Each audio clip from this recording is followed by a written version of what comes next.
একটা সময় ভাবা হতো যে Bollywood, Hollywood, Tamil Nadu, south Indian সিনেমায় যে সকল প্রযুক্তি দেখানো হয় সেটা বাংলাদেশের সিনেমার জন্য স্বপ্নের ব্যাপার ছিল।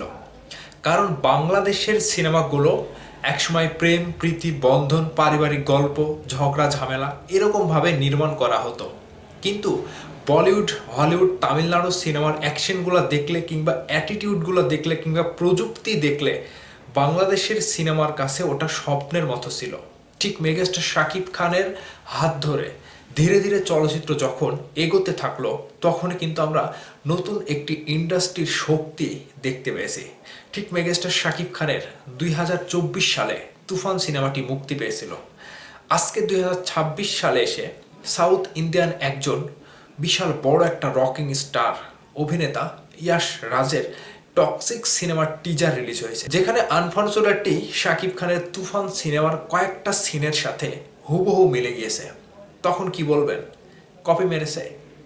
এই সিনেমাটাই, তুফান সিনেমাটাই যদি টক্সিক সিনেমার টিজারটা পরে আসতো, অর্থাৎ তুফান সিনেমা এসেছিল 2024 সালে আর টক্সিক আসলো 2026 সালে। কথা হচ্ছে শাকিব খানের সিনেমাটাই যদি পরে আসতো তাহলে অনেকেই কিন্তু কপি কপি কপি বলে চিল্লাবাজ চিল্লাচিল্লিতে কানমান ঝালাফেলা করে দিত।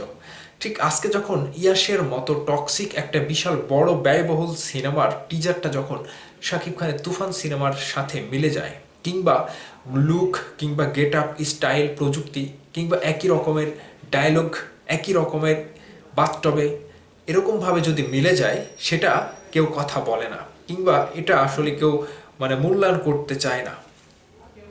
তো এখন বর্তমান সময়ে এটাই বোঝাতে চাইলাম আমি যে শাকিব খানকে কপি করা না, ওই ইয়াশও শাকিব খানকে কপি করেনি। তুফান সিনেমার বাস্তবে শাকিব খানের যে একটা হুঙ্কার, ঠিক টক্সিক টিজারে সেই একই রকম বাস্তবে ইয়াশের একটা হুঙ্কার দেখতে পেলাম। এবং অনেক এই যে নাড়ানো, গ্লাস নাড়ানো কিংবা বড় বড় চুল, ঠিক তুফান সিনেমাতে শাকিব খানের একই রকমেরই কিন্তু লুক ছিল। এই লুকগুলো কিভাবে আসছে দেখেন। টক্সিক সিনেমা আগামী গত 2 বছর পিছিয়ে ছিল, যেখানে শাকিব খানের তুফান সিনেমাটি গত 2 বছর আগেই নির্মাণ করা। সেখানে তারা এই যে টক্সিকের মতো লুক এবং টক্সিকের মতো প্রযুক্তি, অ্যাকশন ব্যবহার করেছিল। সিনেমার যে একটা নতুন ধারা, সেটা কিন্তু তুফান আগেই ব্যবহার করে ফেলেছে শাকিব খানের সিনেমাতে। আর টক্সিক সিনেমাটি দীর্ঘ 2 বছর পরে এসে তারাও সেই একই কাজ করলো।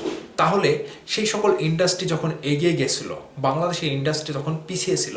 ঠিক এখন যখন বাংলাদেশের ইন্ডাস্ট্রিতে ঠিক আগেই সেই বলিউড কিংবা হলিউড, সাউথ ইন্ডিয়ার মতো স্টাইলে কিংবা সেই ভাইবে সিনেমা তৈরি করা হচ্ছে, তখন বুঝতে হবে যে মেগাস্টার শাকিব খানের হাত ধরে ইন্ডাস্ট্রি অনেক দূর এগিয়েছে। এবং যেটা নিয়ে বিশ্বের অনেক রাষ্ট্র থেকে সিনেমা প্রেমীরা, সিনেমার দর্শকরা অনেকেই কিন্তু রিভিউ দিচ্ছে।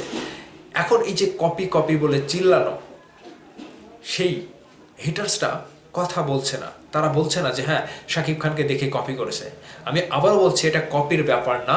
আনফর্চুনেটলি এটা মিলে গিয়েছে কিংবা ইন্সপায়ার হতে পারে। যেহেতু তুফান একটা ইন্টারন্যাশনাল সিনেমা হয়েছিল, সেই জায়গা থেকে টক্সিক পরিচালক কিংবা প্রযোজক তারা সেখান থেকে ইন্সপায়ার্ড হয়েও টক্সিকে এরকমভাবে লুকটা ইয়াশ রাজকে দিতে পারে। এটা হচ্ছে আসল কথা। তাহলে কি বুঝলেন? শাকিব খানকে কপি মেরে দিয়েছে।